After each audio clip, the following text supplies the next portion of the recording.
მოგესალმებით, თქვენ უყურებთ გადაცემას ალგორითმი, რომელსაც ხელოვნური ინტელექტის აკადემია მეტალაბი მასპინძლობს. მე ამ აკადემიის ერთ-ერთი მსმენელი თამარ ლეკიშვილი ვარ. ვიდრე წარმოგიდგენდეთ დღევანდელი ჩვენი საუბრის თემას და სტუმარს, მანამდე გეტყვით, რომ ამ გადაცემის თანაწამყვანები ვიქნებით სწორედ ის ახალგაზრდები, რომლებიც დაინტერესებულები ვართ მომავლის ტექნოლოგიებით და სწორედ ამ მიზნით გავდივართ სპეციალურ სატრენინგო კურსს. დღეს საუბრობთ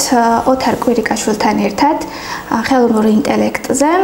და გადმოვალ თქვენთან კითხვით, ოთარ, როგორ ფიქრობთ, რომელ სფეროებზე იქონიებს ყველაზე დიდ გავლენას ხელოვნური ინტელექტი მომდევნო 10-20 წლის განმავლობაში? პირველ რიგში მადლობა მოწვევისთვის და საინტერესო კითხვისთვის. ხელოვნური ინტელექტი უკვე მივიდა იმ რაღაც გარკვეულ დონემდე, ეხლა დღესდღეობით სადაც ვართ, რომ ადამიანების ცხოვრებას და ადამიანების ჩვენს ყოველდღიურ ცხოვრებას ყოველდღიურად ცვლის და ყოველდღიურად ვართ ახალი აღმოჩენების ეპოქაში და რაც თქვათ რაღაცას რო ერთი ხელსაწყო მოიტანს, შემდეგ უკვე მასიურად სოკოებივით მრავლდებიან მსგავსი ხელსაწყოები და უფრო აუმჯობესებენ ჩვენს ყოველდღიურ ყოფას და ცხოვრებას. ახლა ამ ეტაპზე, როდესაც მიუხედავად იმის, რომ ხელოვნური ინტელექტი ბოლო 70 წლის მანძილზე თითქმის ყოველდღურად ვითარდებოდა და ჰქონდა თავისი ჩავარდნები, თავისი წინსვლები. მოკლედ დღესდღეობით უკვე ვართ იმ ეპოქაში, მიუხედავად იმის, რომ ხელოვნური ინტელექტი ბოლო 70 წლის განმავლობაში ვითარდებოდა, ჰქონდა თავისი ჩავარდნები, თავისი პლუსები, თავისი მინუსები, თავისი გამყინვარების პერიოდი, რასაც ეძახიან AI ზამთარს. და შემდეგ ისევ განვითარების ეტაპები, მაგრამ მაინც ალბათ ბოლო 10 წელი უნდა ვიანგარიშოთ იმ ხელოვნური ინტელექტის სწრაფი ზრდის პერიოდად და დღეს უკვე ვართ იმ ეტაპზე, როდესაც ხელოვნური ინტელექტი ლაბორატორიებიდან და მეცნიერების, ასე ვთქვათ, ქოლგიდან გამოვიდა და შემოაღწია თითოეული ჩვენთაგანის ცხოვრებაში და დღესაც უკვე რაღაც ძალიან ბევრ ამას ცვლის ხელოვნური ინტელექტი, თუნდაც ავიღოთ ეს დიდი ენობრივი მოდელები, რაც არის ChatGPT, Claude, DeepSeek, Grok, Gemini და ასე შემდეგ, ასევე გენერაციული ხელოვნური ინტელექტი, როგორებიც არის მაგალითად ვიდეოს გენერირება, ტექსტიდან ვიდეოს გენერირება, რაღაც პოდკასტების შექმნა, ფოტოების გენერირება და ასე შემდეგ, რასაც დაინტერესებული ადამიანები უკვე იყენებენ, მაგალითად გრაფიკული მიმართულებით, მაგალითად ვინც Canvas იყენებს, ან ვიღაცა ვიდეოს ამონტაჟებს, ან ვიღაცა პოდკასტებს აკეთებს. არის უამრავი ხელსაწყო და უამრავი მიმდინარეობა. თუმცა, როგორი იქნება ხელოვნური ინტელექტი 10-15 წელიწადში, რა კითხვას დამისვით, ალბათ ვიქნებით ძალიან მაგარ სამყაროში, სადაც ასე ვთქვათ, თუ ეხლავე სწორი აღქმები არ გავაკეთეთ და თუ ეხლავე არ ჩამოვყალიბდით იმ მიმართულებით, რომ აუცილებლად გველოდება რაღაცა განსაკუთრებული, შეიძლება ადამიანებმა კულტურული შოკიც მიიღონ ჩვეულებრივად, ისევე როგორც ვთქვათ, ადამიანი გადმოიყვანოთ მე-15-მე-16 საუკუნიდან, ან უფრო წინა საუკუნეებიდან და მოახვედროთ აი ახლა ჩვენს ეპოქაში და როგორც ვთქვათ, ის ადამიანი მიიღებს, ვთქვათ, კულტურულ შოკს, რომ დაინახავს ალბათ მანქანებს, ტელეფონებს და ასე შემდეგ, რა ვიცი, კომპიუტერებს.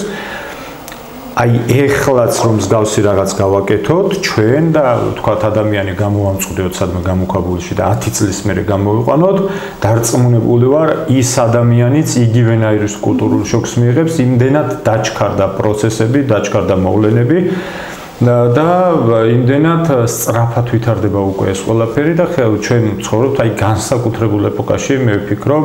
ყველაზე საინტერესო ეპოქაში, რაც კი ალბათ კაცობრიობის ისტორიის მანძილზე ყოფილა, რადგან მივიღებთ ბევრი ისეთ რამეს, რაზეც საერთოდ ადამიანებს არც კი უფიქრიათ და ეს გამომდინარეობს იქიდან, რომ აი თუნდაც დღეს თუ დავაკვირდებით, მაგალითად აი რაღაც რომ მოხდება სიტყვაზე რომელიმე დიდი ენობრივი მოდელი გაკეთდა და რომელიმე დაიწყო ქართულად ლაპარაკი და როდესაც ფიქრობთ ხოლმე რომ აი ნეტა მეორე როდის გაკეთდება მსგავს და რაღაც ელემენტარულად ადამიანმა ალბათ 2-3 დღეში რომ დაგუგლო ხოლმე ან რაღაცა მოძებნო ეს მსგავსი ხელსაწყო შეიძლება 100 და 200 ნახო უკვე რომელიც იმაზე მეტად არის გაუმჯობესებული და სწორედ ამიტომ აი ჩვენ კურსზეც მე ძალიან ბევრს ვფიქრობ ამაზე, როდესაც რაღაცა გენერაციულ და პრაქტიკულ ხელსაწყოებთან დაკავშირებით გავდივართ ხოლმე ტრენინგს და ამაზე ვესაუბრები მსმენელებს, მინდა ხოლმე რომ გარდა ამ პრაქტიკული ტრენინგის რაღაცა საფუძვლებიც გარკვეულწილად ვასწავლო, რაღაც ანალიტიკური მიმართულებები ხელოვნური ინტელექტის მიმართულებით, იმიტომ რომ რაღაც პროგნოზირების საშუალება გქონდეს ადამიანებს, როცა იცი საფუძვლიანად როგორ ეწყობა სისტემები, რა არის ზოგადად ხელოვნური ინტელექტის არქიტექტურა, როგორ იმართება, საიდან მოდის, როგორ მოდის, უკვე პროგნოზირების შესაძლებლობა გააქვს ადამიანს საით წავა და რა მიმართულებებით წავა და მე მინდა ვთქვა, აი დარწმუნებით მინდა ვთქვა, რომ აი იმდენად დიდი შესაძლებლობების მქონე სფეროა, რომ ალბათ რა ვიცი, ადამიანის ფანტაზია არ ეყოფა და სანამ რაღაცას არ მივიღებთ, ალბათ ვერც წარმოვიდგენთ, აი რასაც წარმოვიდგენთ, ალბათ ყველაფრის გაკეთება შეუძლია და ყველაფერი შეიძლება მოხდეს. ხშირად საუბრობენ ხოლმე ასევე სუპერინტელექტზეც და რას ფიქრობთ, რამდენად რეალური არის ეს და რომელ დაბრკოლებებს ამ პრობლემებს შეიძლება შევხვდეთ გზადაგზა? სუპერინტელექტი, რასაც ქვია, მოკლედ რასაც სუპერინტელექტს ეძახიან, სუპერინტელექტამდე უნდა გავიაროთ AGI, ზოგადი ხელოვნური ინტელექტი. სადაც ჯერ არა ვართ, ჯერ ვართ, ანუ ხელოვნური ინტელექტის ასე ვთქვათ, პირველ ეტაპზე მივედით რაღაც დონემდე, თუმცა აი მოდი დავყოთ ეს სამ საფეხურად. ჯერ ვართ რაღაც პირველ ეტაპზე, შემდეგ უნდა გავიაროთ ხელოვნური ზოგადი ინტელექტი და შემდეგ უკვე სუპერინტელექტი. სუპერინტელექტი არის ესეთი რამ, მაგალითად ეხლა ვითარდება წრფივად, ხელოვნური ინტელექტი რაღაცა ცოდნა, დასწავლა და ასე შემდეგ მიდის ჩვენი განვითარება, ხელსაწყოები, რა ვიცი, ბიზნესში, მედიცინაში, იურისპრუდენციაში, კიბერუსაფრთხოებაში მიდის რაღაც წრფივად, მაგრამ როგორც ექსპერტები ამბობენ, სუპერინტელექტის დროს ეს ყველაფერი დაიწყებს უკვე ექსპონენციალურ ზრდას და შეიძლება ერთ წუთში ადამიანს გაასწროს მილიარდჯერ. არა მილიონჯერ, ან 1000ჯერ, ან 2-ჯერ, 3-ჯერ, არამედ მილიარდჯერ და რა იქნება კაცმა არ იცის. ამაზეც ვარაუდობდნენ და იყო საუბრები, რომ სუპერინტელექტი სავარაუდოდ სხვადასხვა წლები იყო ხოლმე დასახელებული, ზოგი იძახდა 2100 წელს, ზოგი იძახდა 2070 წელს იქნება, მაგრამ აი ბოლო ერთ წელში რა ნახტომიც გააკეთა უკვე ხელოვნურმა ინტელექტმა, თუნდაც აი დიდი ენობრივი მოდელების მიმართულებით. აი როგორც არის ChatGPT, DeepSeek და ასე შემდეგ. მე ვფიქრობ, ვარაუდობ, რომ ეგ დრო და ეგ ეტაპი უფრო აქეთ გადმოიწევს, სანამ სუპერინტელექტამდე მივალთ, რადგან ყველაფერი ხო აი კიბესავით არის ერთმანეთზე დაშენება მიდის ამ ყველაფრის და იმდენად სწრაფად ვითარდება და მსოფლიო იმდენად სწრაფად გადაერთო ამ მიმართულებით დიდი სახელმწიფოები დიდ ინვესტიციებს დებენ ამაში, მაგალითად ბოლო ესეთი ინიციატივა, მაგალითად შეერთებულ შტატებს ჰქონდა 500 მილიარდი ინიციატივა, არანაკლები ინიციატივები აქვს და დიდ ასე ვთქვათ დიდ თანხებს დებენ ჩინეთი, ევროკავშირი მუშაობს ამ მიმართულებით, საფრანგეთი, გერმანია, იტალიას აქვს გარკვეული ასე ვთქვათ საცდელი პროექტები ამ მიმართულებით, რუსეთიც მუშაობს ამ რა თქმა უნდა ხელოვნურ ინტელექტზე და რუსებს როგორც სხვა ყველაფერში, როგორც კიბერუსაფრთხოებაში აქაც აქვთ თავისი მიმართულება და როგორც თვითონ იძახიან, მაგრამ რასაც იძახიან ყოველთვის ზოგიერთი რამე შებრუნებით უნდა გავიგოთ, როგორც თვითონ იძახიან, მათ სჭირდებათ ტექნოლოგიური სუვერენიტეტი და სწორედ ამას ემსახურება მათი ეს ხელოვნური ინტელექტის სტრატეგიას, რომელიც ვთქვათ 2019 წელს შეიმუშავეს პუტინის დავალებით და შემდეგ რუსებზე კი გაგვიგრძელდა, მაგრამ ძალიან საინტერესოა ხოლმე ქართულ კონტექსტში, იმიტომ რომ არ ვახსენებთ რუსები რა მიმართულებით ვითარდებიან, თუნდაც კიბერუსაფრთხოების დაზვერვის თუ ხელოვნური ინტელექტის მიმართულებით და რუსების ყველა პროექტი, რომ შევხედოთ, არის ეს ძირითადად სამხედრო ინდუსტრიული პროექტები, ამ მიმართულებით აქვთ. რაც როგორც წეგან ვახსენე ხელოვნური ეს აქვია ტექნოლოგიური სუვერენიტეტის მიმართულებით, აქვს საბანკო მიმართულებით, აქვს ჩინეთთან თანამშრომლობის მიმართულებით და აი გუშინ ნახე თუ არ ვცდები თუ 1-2 დღის ამბავია, პუტინმა უკვე გააკეთა განცხადება, უკვე ღიათ რომ აი როგორც ჩვენ გვახრჩობენ მიზეზი, ხო რაღაც მიზეზი უნდა გქონდეთ, როგორც ჩვენ გვახრჩობენ ეს დასავლური ტექნოლოგიური კომპანიები, ჩვენც ისე მოვახრჩოთ და რომელი ვინც ჩვენგან თანამშრომლობს ამ ტექნოლოგიურ გიგანტებთან, აღარ ითანამშრომლონ და ხელი შეუწყოთ ჩვენს წარმოებას და ჩვენს ტექნოლოგიებს. ასე რომ აი როგორც თქვი, ყველა ქვეყანა განსაკუთრებულად აი ახლა დიდი ქვეყნები და ვისაც რაღაცა პრეტენზია გააჩნია მსოფლიოს, ასე ვთქვათ, მსოფლიოში თავის ბატონობაზე თუ ეს პოლიტიკური რაღაც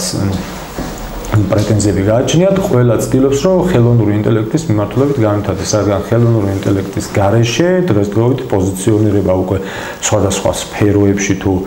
პოლიტიკაში თუ რა ვიცი, ნებისმიერ სფეროში წარმოუდგენელი ამბავია და აი მაგალითად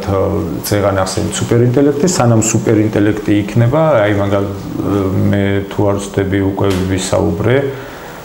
პირველ ტრენინგზე რაღაც ზოგადად AI აგენტებზე. AI აგენტები საერთოდ გარდაქმნის ალბათ რევოლუციას მოახდენს მთელ რიგ სფეროებში, როგორც არის მაგალითად ჯანდაცვა, კიბერუსაფრთხოება, ელექტროკომერცია, ბიზნესი, განათლება და უამრავი მიმართულებით და აი მაგალითად 10-15 წელიწადში უკვე ალბათ ჩვენ მივიღებთ გარდა AI აგენტების, ჩვენ მივიღებთ ჰიბრიდულ ადამიანებს, ასე ვთქვათ, ადამიანები, რომლებიც ნანო, ასე ვთქვათ, ნანო ჩიპებთან და ნანოტექნოლოგიებისთან კავშირით იქნება უფრო მეტი უნარით აღჭურვილი, ასე რომ ვთქვათ, უფრო მეტი შესაძლებლობებით აღჭურვილი, მეტად დაცული, თუნდაც სამედიცინო კუთხით, შეიძლება ზოგს რაღაცა თავისი ნაკლოვანებები საერთოდ მოიხსნას, ბრმას მხედველობა დაუბრუნდეს, რაღაც ინსულტიანი საერთოდ განიკურნოს და ხელზე ტკივილი მოიხსნას და ასე შემდეგ. არა მარტო ეგ იქნება, არამედ ილონ მასკი საუბრობდა რამდენიმე თვის წინ, რომ ადამიანების მის სურვილია, რომ ამ ნანო ჩიპების საშუალებით ადამიანების საუბარი აჩქაროს 10-15 ჯერ, ოღონდ მეორე ადამიანსაც უნდა ედგეს ეს ჩიპი რომ გაიგოს ის რაც ესაუბრება, ნუ ჩვენში კი არიან ხოლმე ადამიანები, ვინც 2-3 დონით სწრაფად საუბრობს, მაგრამ 10-15 ახლა ხო წარმოუდგენელია, მაგრამ უკვე იქით მიდის სოფლი. აი ეს ყველაფერი რას გამოიწვევს, ანუ რისთვის არის, ხო? ადამიანი თუ ისაუბრებს 10-15 ჯერ თუ იმ დონეზე გაუმარტივდება რაღაც საქმეები, თუ აქამდე რაღაც საკეთებდა ერთი კვირა უნდებოდა და ეხლა 1 საათში გააკეთებს ან 1 წუთში, ეს ყველაფერი ხო დროს დააჩქარებს. დრო თუ დაჩქარდება, გავივლით ალბათ აი ამ რობოტების საშუალებით და ამ ტექნოლოგიების საშუალებით, ალბათ 1 წელში გავივლით 20 წლის გასავლელს, 30 წლის გასავლელს და მე ვიძახი, რომ ძალიან დიდ ნახტომს გააკეთებს კაცობრიობა ზოგადად, აი ამ 10-15 წელიწადში განსაკუთრებით, ალბათ 1 საუკუნის გასავლელს მაინც გავივლით და ამიტომ ძალიან წარმოუდგენელი რაღაცები გველოდება ბევრი მიმართულებით და ეს არ იქნება მხოლოდ და მხოლოდ რასაც უკავშირებენ რაღაც შიშებს, მაგალითად ადრეული დიაგნოსტიკის სისტემები იქნება, ჯანდაცვაში უკეთესი ჯანდაცვა გექნება, ნაკლები მაგალითად ნაკლები ადამიანი იქნება დაავადებული, დაავადებების წინასწარ პროგნოზირების სისტემა, ამ მიმართულებით თუ მივდგებით, მეტად დეცენტრალიზებული იქნება ყველაფერი, თუნდაც საბანკო სისტემა, ეს ფინტექ სფერო განვითარდება ძალიან, ეს ფინანსური ტექნოლოგიები, ჩემი აზრით, კიბერუსაფრთხოება, სადაც ალბათ კიბერუსაფრთხოება ერთსაც ალბათ ჩემი აზრით აქვს ორი მხარე, როგორც საფრთხეების განვითარდება, კრიმინალის მიმართულ, ანუ კრიმინალიდან წამოსული საფრთხეები, ასე ვთქვათ, ჰაკერებიდან წამოსული საფრთხეები და უფრო დაუცველები გახდებიან ალბათ ადამიანები, ვისაც ამ სფეროსთან შეხება არ აქვს და დაუცველი გახდება სისტემები, მაგრამ ამავდროულად ხელოვნური ინტელექტის მეშვეობით უფრო მეტი შესაძლებლობა გექნება იმის, რომ წინასწარი, ასე ვთქვათ, დეტექცია შეძლო და გამოვლენა შეძლო იმ ასე ვთქვათ, შეტევების, დანაშაულებების თუ ასე შემდეგ, რას აფრთხებით ეკიდან მოდის. ასევე აი განათლებაში იქნება სასწაული წინსვლა, რადგან ეხლაც არის უკვე ეგ პროგრამები, ხელსაწყოები, როდესაც და AI აგენტებიც განსაკუთრებით გარდათ ახლა შეიტანენ ამაში, როდესაც კონკრეტულად შენზე მორგებული პერსონალიზებული სწავლება იქნება და მაგალითად ახლა ვთქვათ მასწავლებელს კლასში უზის 40 ბავშვი, 40 ერთნაირი ხო არ არის ზოგი სხვადასხვა სოციალურ სფეროში, იმაში ოჯახში ზრდება, ზოგი თავიდანვე ნიჭიერია, ზოგი არ არის ნიჭიერი, ყველას ერთნაირი გარემო ხო არ აქვს და ამიტომ მასწავლებლებსაც ალბათ ძალიან კარგი იქნება ეს ამ მიმართულებით, რომ გაუმარტივდებათ ბავშვზე მორგებული სწავლების ასე ვთქვათ მეთოდებს, როდესაც გაუწერს ეს AI აგენტი ამ ხელოვნური ინტელექტი, ეხლაც არის მსგავსი ხელსაწყოები უკვე, თუ ის მასწავლებელმა ამ უნარების გამოყენება, ამ ხელსაწყოების გამოყენება და აქვს ამის უნარები, დღესაც შეუძლია რომ მარტივად დააკონფიგურიროს და ასე ვთქვათ, აი დაახარისხოს თითოეულ ბავშვზე ვის როგორ მოარგოს და შემდეგ შეფასების სისტემებიც ამის მიხედვით მიუსადაგოს ამა თუ იმ ბავშვს. გასაგები არის რომ ხელოვნური ინტელექტი ვითარდება და ბევრ საქმეს გვიმარტივებს, მაგრამ ამავდროულად ჩნდება შიში, რომ ხელოვნური ინტელექტი ჩაანაცვლებს ადამიანის სამუშაო ადგილებს და როგორ ფიქრობთ, რომელი სფეროები შეიძლება რისკის ქვეშ აღმოჩნდეს და ასევე რომელი პროფესიები შეიძლება რომ გაჩნდეს AI-ის ეპოქაში, ასე ვთქვათ. მოკლედ ეგ არის ძალიან ცდარი წარმოდგენები, რომ ხელოვნური ინტელექტი ჩაანაცვლებს რაღაც სფეროებს. აი წარმოვიდგინოთ, რომ მაგალითად ადრე ცხენით დადიოდნენ ადამიანები და მანქანამ ჩაანაცვლა. ნუ ცხენი კი ჩაანაცვლა მანქანამ ის კარეტები თუ რაღაც ისენი ეტლები, მაგრამ ადამიანისთვის ხო გამარტივდა და უკეთესი გახდა ხო ცხოვრება. ისევეა ხელოვნური ინტელექტიც. რაღაც სამსახურების ტრანსფორმაცია მოხდება. მიხვდით, ანუ რაღაც დაემატება, გაუმჯობესდება და ტრანსფორმირებული სამსახურები იქნება. ტრანსფორმირებული სამსახურის, ასე ვთქვათ, სამსახურთა ერთად ოპერირება რო შეძლოს ადამიანმა, იმ ადამიანს უკვე სჭირდება რაღაცა უნარებით უნდა იყოს აღჭურვილი ის ადამიანი. შენ თუ არაფერი არ გეცოდინება სიტყვაზე როგორ ჩართო კომპიუტერი, როგორ გააკეთო AI აგენტი, მით უმეტეს AI აგენტი, რომელსაც არ სჭირდება დღესდღეობით, აღარ სჭირდება დიდი პროგრამული უნარები, თუ რაღაც განსაკუთრებულს არ აკეთებ და რთულ დავალებებზე არ ამუშავებ, ასე ვთქვათ, რამდენიმე საფეხურიან დავალებაზე არ ამუშავებ. AI აგენტს გაკეთებს რაღაც პროგრამა, რაღაც მინიმალური დონის AI აგენტს, რომელიც რაღაც ერთი-ორ საფეხურიან დავალებას შეგისრულებს. ამიტომ ადამიანი თუ იქნება ამ უნარებით აღჭურვილი, ძალიანაც გაგიმარტივდება მომავალში პოზიციონირება ნებისმიერ სამსახურში, არ აქვს მნიშვნელობა მედიცინის მიმართულებით იქნება თუ ხელოვნების მიმართულებით თუ განათლების მიმართულებით, მაგრამ ადამიანს თუ არ აქვს ადამიანი თუ არ იქნება ამ უნარებით აღჭურვილი, რა თქმა უნდა, რა თქმა უნდა, ყველაფერს გამოაკლდები. აი, ავიღოთ თუნდაც იგივე ეხლა მე-18 საუკუნიდან რო ადამიანი გადმოვიყვანოთ, ვინც ვთქვათ, ეტლზე იჯდა, მე ეტლე იყო და მიუცეთ მერსედესის გასაღები, ნუ ის ადამიანი ვერ შეძლებს ვერაფერს და დაკარგავს სამუშაოს. და თუ ადამიანს გადმოვიყვანთ ისეთ, ვისაც შეიძლება მანქანის ტარება, ეს ადამიანი გაიკვლევს გზას, ხო? მაგრამ ძალიან მნიშვნელოვანია აქაც, აი ახლა მაგალითად ბოლოს იყო მსოფლიო ეკონომიკური ფორუმის კვლევა, თუ არ ვცდები 2025-30 წლების რომელი სამსახურები შემცირდება, ასე ვთქვათ, და რომელი სამსახურები მოიმატებს. რა თქმა უნდა, ტექნოლოგიური მიმართულებები იყო წინა პლანზე, კიბერუსაფრთხოება, მონაცემთა დაცვის სპეციალისტები, ხელოვნური ინტელექტის სპეციალისტები, ასე შემდეგ ტექნოლოგიური მიმართულებები საჭირო იქნება, იმიტომ რომ ამ მიმართულებით მიდის მსოფლიო და იქ იყო სამართალმცოდნეები, თუ არ ვცდები, ჟურნალისტები, აი რასაც ტრადიციულ ჟურნალისტიკას ვეძახით, მასწავლებლები და ასე შემდეგ იკლებდა რაღაცა პროცენტებით ყველა არ ქრება, მაგრამ კიდევ ვიძახი, პროფესიები ტრანსფორმირდება და არა გაქრება და ამ ტრანსფორმაციას უნდა მოერგნენ ადამიანებიც. ეს არის კიდე ერთი ძალიან მნიშვნელოვანი თემის ნაწილი, რასაც განიხილავენ ხოლმე. ერთი არის წინა გადაცემაში ვახსენე AI, ხელოვნური ინტელექტი, ეს ანუ ამ სისტემების და რობოტების გაძლიერება, დასწავლა, სხვადასხვა მიმართულებით და მეორე არის IA, ეს არის augmented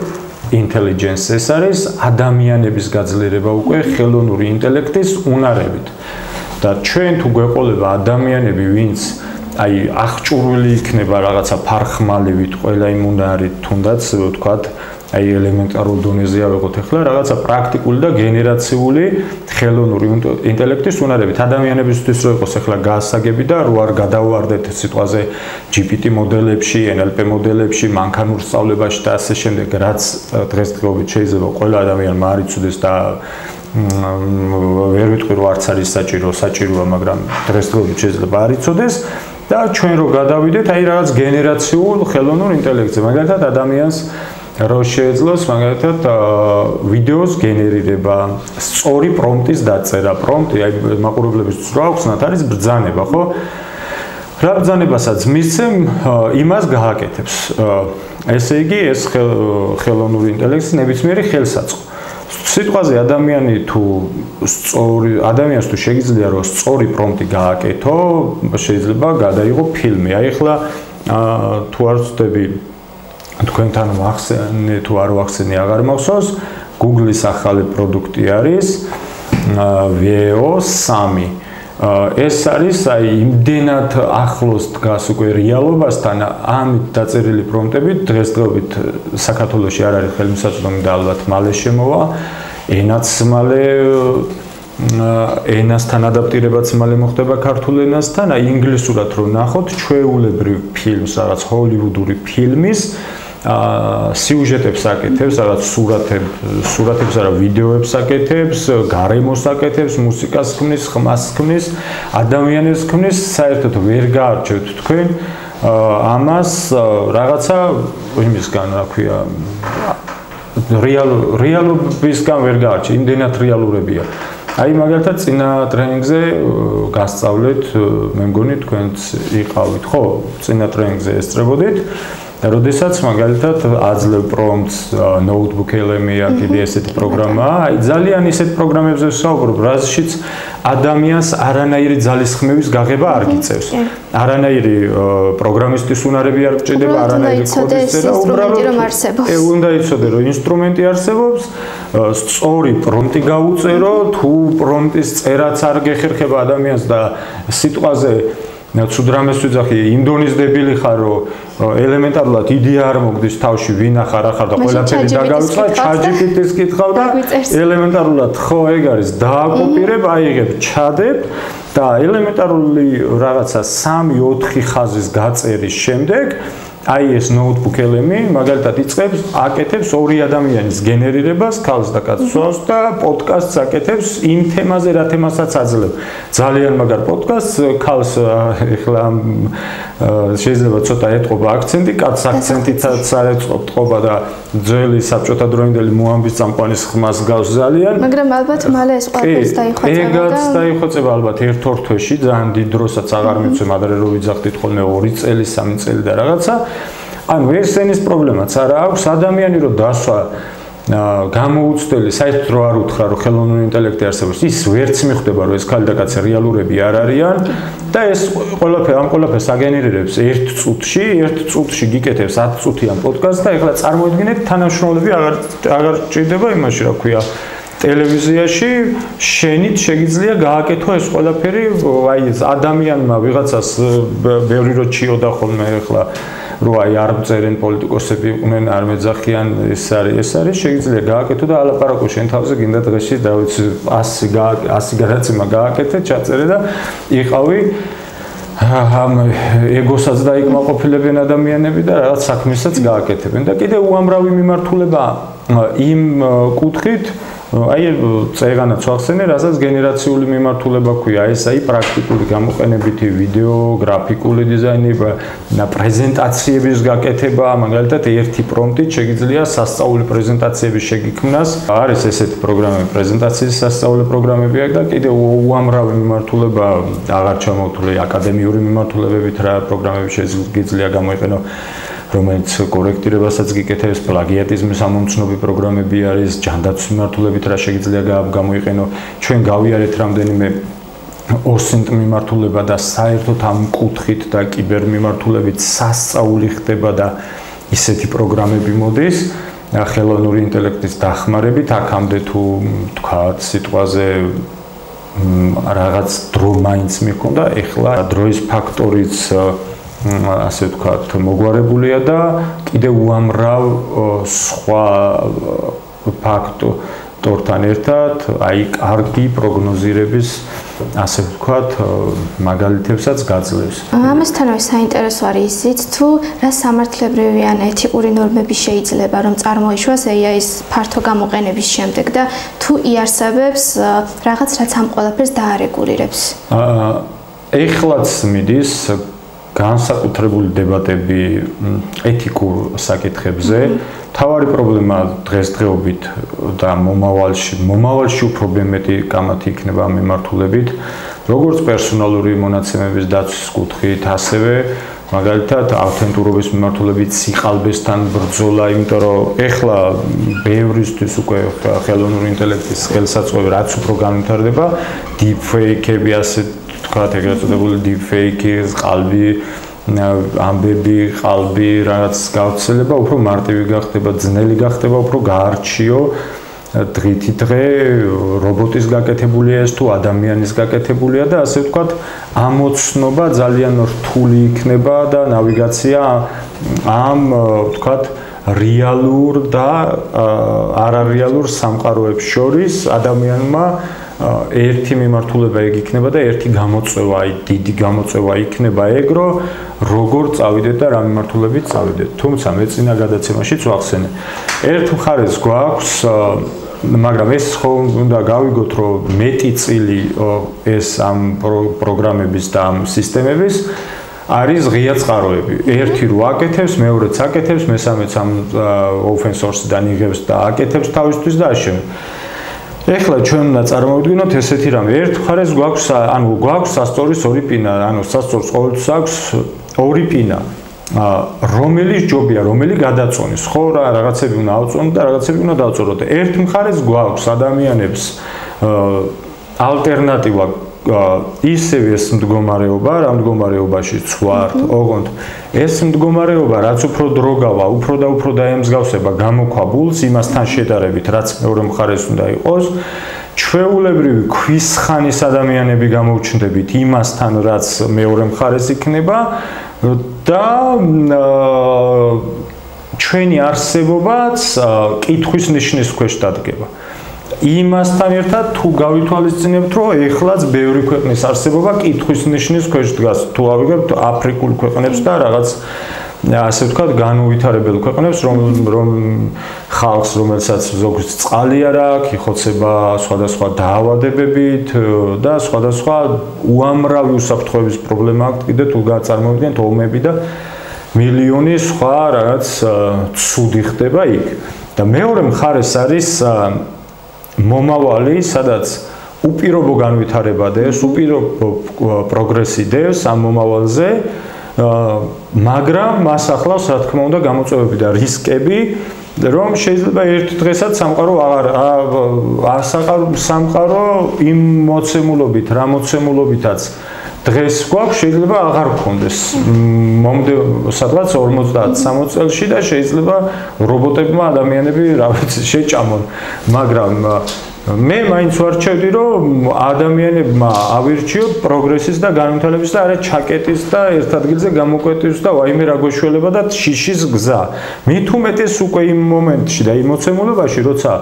უკვე ვიმყოფებით ამ მდგომარეობაში, ეს ამოცემულობაში ვართ. უკან ვეღარ წავალთ. იმიტომ რომ შეერთებულმა შტატებმა სიტყვაზე რომ საერთოდ გააუქმოს ეს თავისი კვლევაძიება და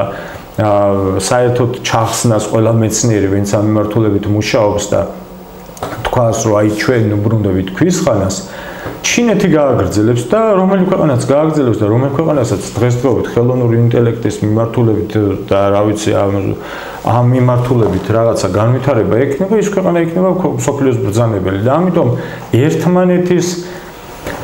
როგორ თქვა ჯიბრითაც თუ ერთმანეთის გამოც ვერ შეწყვეტავენ ეს ქვეყნები ხელოვნური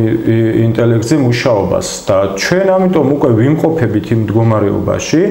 და ერთადერთი რაც დაგვრჩენია ის არის რომ აი ამ მოცემულობიდან გამოვიდეთ და ჩვენ რაც შეგვიძლია ამ მოცემულობიდან ვერ შევწყვეტავთ ასე ვთქვათ ვერ აუქცევთ გვერდს და რაც შეგვიძლია ის არის რომ ვისწავლოთ ბევრი ვისწავლოთ საფუძვლიანად ვისწავლოთ და IT ხარისას რა თქმა უნდა ყურადღება უნდა მივაქციოთ აი ბოლოს მაგალითად სემ ალტმანი იჯდა TED-ზე TED იცით პლატფორმა სადაც ეს ადამიანები გამოდიან სპიჩებით TED-ზე ინტერვიუ ჰქონდა სემ ალტმანს და იქ აჩვენა წამყვანმა საკუთარი შვილის ფოტო და უთხრა რომ აი ეს არისო 2 თვის წინ ეყოლა თუ არ ვცდები ბავშვი და ყველაზე კარგი რამე რაც გამოგიქვეყნებია შენს X-ის პლატფორმაზეო აი ეს შენი ბავშვის ფოტო და მზად ხარ რომ თუ არ ვცდები ესეთი კითხვა დავუსვა ზუსტად აი მაგ ეთიკური საკითხების და მომავლის გამო რომ შენი შვილი დასაღუპად განწირო. იცით რომ სემ ალტმანი, აი ვინც არის მაყურებლებისთვის ვიტყვი, არის OpenAI-ის აღმასრულებელი დირექტორი, მოკლედ ChatGPT-რის დაქვემდებარებაშიც აი კიდევ უფრო მარტივად რო ვთქვა, სემ ალტმანი არის ერთ-ერთი რა ვიცი სვეტი ბოძი ამ მიმართულების და მასზე დგას რა ვიცი სოფლიოს გარკვეულწილად მასზე დგას მსოფლიოს მომავალი და სემ ალტმანმა ზუსტად ის პასუხი გასცა მთელი ინტერვიუს განმავლობაში ჰქონდათ კამათი ზუსტად ის პასუხი გასცა რაზეც ახლა მე ვლაპარაკობ და რაზეც მე ვსაუბრობ იმიტომ რომ ჩაკეტვით თავზე ნაცრის დაყრით და სირაქლემას პოზაში ყოფნით ვერ გავექცევით იმ მოცემულობას რაც გვაქვს და ამიტომ მეტი გზა არა გვაქვს ხო და ისედაც მეტი გზაც რო გქონდეს და არჩევანიც რო გქონდეს მე ვთვლი რომ განვითარებისკენ უნდა წავიდეთ ადამიანები და არა სადღაც გამოკეტისკენ. აი მასე უყურებ მე ამ პროცესს. კი ბატონო და ასევე მაინტერესებს როგორ ხედავთ AI-ის როლს კაცობრიობის განვითარებაში, ანუ გულისხმობ რომ AI იქნება ჩვენი ასე ვთქვათ პარტნიორი, მართველი თუ უბრალოდ ეს იქნება ინსტრუმენტი? აი ზეგანაც ვახსენე თუ დღესდღეობით არის ინსტრუმენტი. დღესდღეობით AI არის ინსტრუმენტი. როდესაც უკვე AI აგენტები ჩვენს ყოველდღიურ ცხოვრებაში შემოვლენ, არის ბევრი ცხოვრებაში არიან შესულები, მეც გამიკეთებია, თქვენც გააკეთეთ წინა ტრენინგზე, ოღონდ ეს ხო არის ეს არის დაბალი AI აგენტები. ასე ვთქვათ, დაბალი დონის AI აგენტები ამ ეტაპზე. როდესაც AI აგენტები რო შემოვლენ ჩვენს ცხოვრებაში, ეს იქნება უკვე პარტნიორი. აი ChatGPT და ასე შემდეგ, ანუ ეს ენობრივი მოდელები, ვთქვათ, როგორც ხელსაწყო ავიღოთ. ძალიან კაი კითხვა დასვი, რომ აი მარტივად დასალაგებლად. ავიღოთ ეს ხელსაწყოები, რა ვიცი, გროკია იქნება თუ სინთეზია იქნება თუ რა ვიცი, VO3 იქნება, ნოუთბუქ-ელემი იქნება, ავიღოთ ხელსაწყოებად, რა თქმა უნდა, ხელსაწყოებია გვეხმარება კარგი რაღაცების კეთებაში. AI აგენტები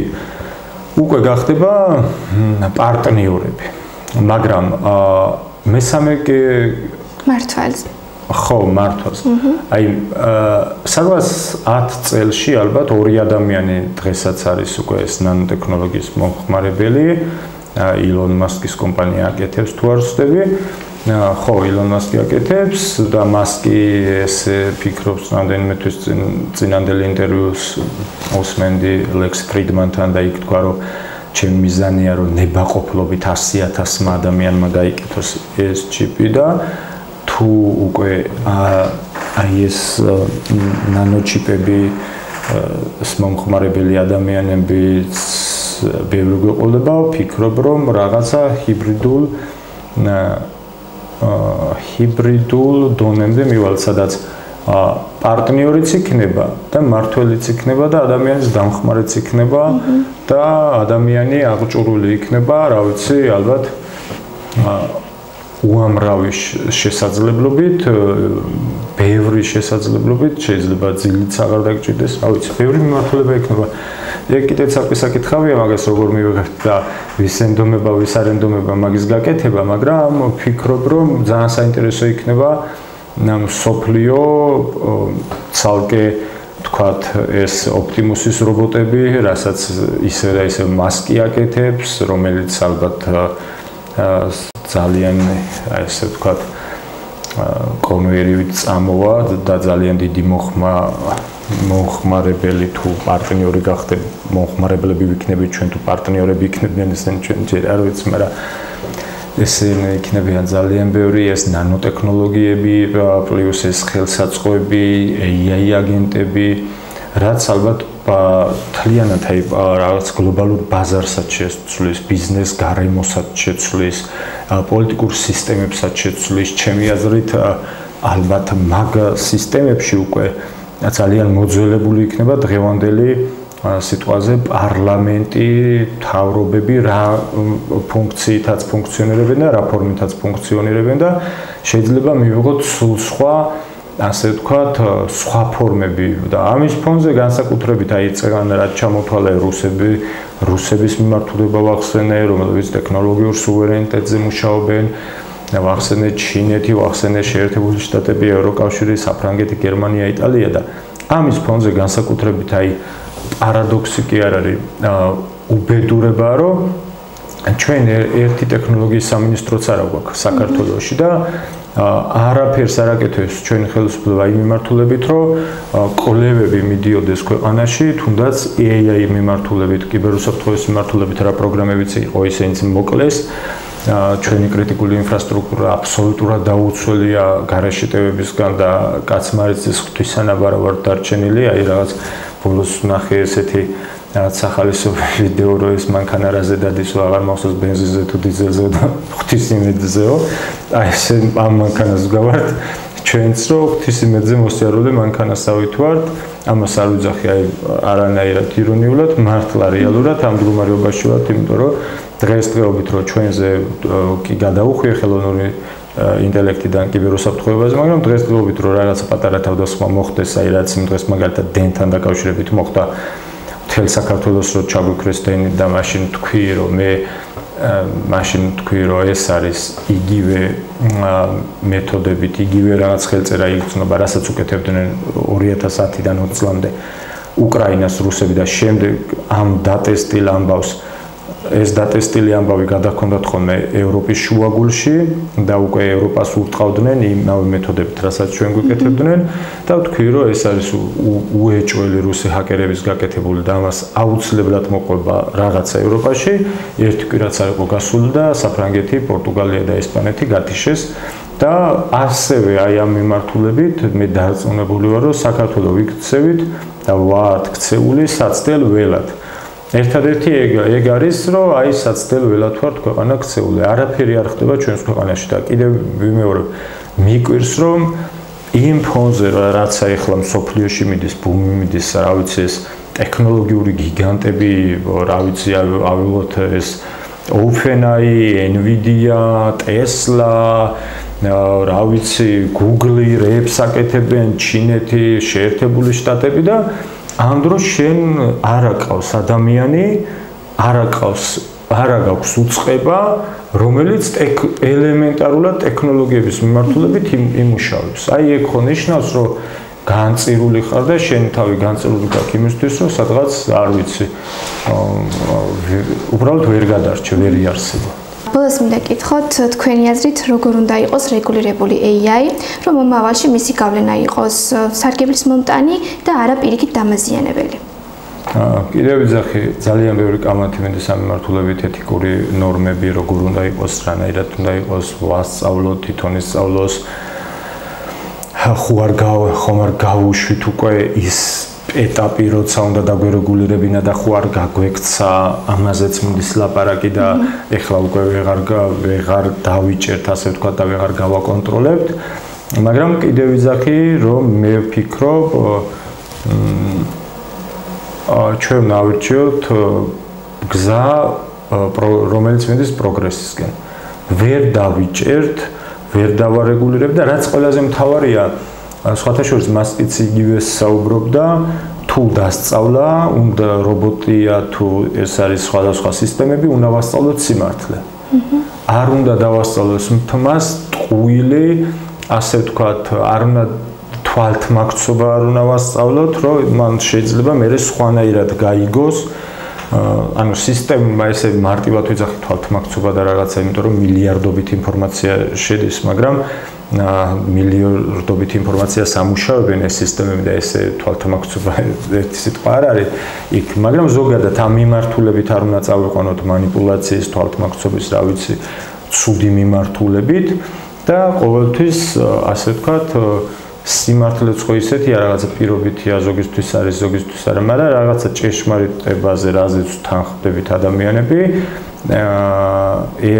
აი ამ მიმართულებით უნდა მოხდეს მათი დასწავლა, თორე ეს ეთიკურ, ხო, კიდე რაც ყველაზე მთავარია, ეხლა AI ვითარდება, აი როგორც კიბერუსაფრთხოებაშია, მაგალითად კიბერუსაფრთხოება ტექნოლოგიები ვითარდება და ამ ყველაფერს სჭირდება ხო საკანონმდებლო ბაზა, ეხლა კი ეთიკურ ნორმაზე შეიძლება ვიდაოთ ესე თუ ისე, მაგრამ როდესაც საკანონმდებლო ბაზა, ყველა თანხმდება, რომ ეს არის კანონი და კანონი არა როგორც აი კოცები აკეთებენ, მაგალითად რა კანონებით შემოაქვთ რაღაცა უბედურებები. მაგრამ მე ვიძახი, აი ნორმალურ ქვეყანაში ხო კანონია მთავარი. მაგრამ არა თუ საქართველოში, არამედ აი თვითონ ამერიკის კანონმდებლობაც, ინგლისის კანონმდებლობაც, სხვადასხვა განვითარებული ქვეყნების, დემოკრატიული ქვეყნების კანონმდებლობაც ისე სწრაფად ვითარდება ხელოვნური ინტელექტი და ტექნოლოგიები ჯერჯერობით ვერ ეწევა. ამის რაღაცა რეგულაციებს ან თქვათ რაღაც ნორმებს, რაც კანონში უნდა იყოს და